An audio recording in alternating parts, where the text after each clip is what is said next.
To make a Google Calendar private, you need to follow a few simple steps.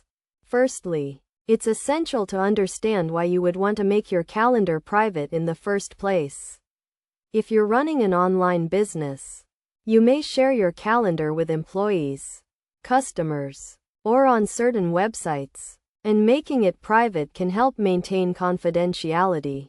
To start, log into your Google Calendar and navigate to the home screen, where you'll see all your calendars listed on the left side. Hover over the calendar you want to make private and click on the three dots next to its name.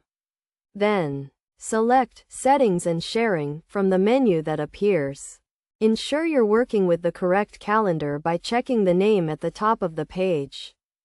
Scroll down to the Privacy settings, where you'll see a box that allows your calendar to be public. Uncheck this box to restrict access to only those you've shared the calendar with previously. Next, review the list of people or groups you've shared the calendar with and remove them by clicking the X next to their name or email. Finally, scroll to the bottom of the page and reset the iCal secret address by clicking on the Reset button. Confirm that you want to reset the address, which will invalidate any existing secret addresses and require you to redo any integrations with applications. Once you've completed these steps, your Google Calendar will be private.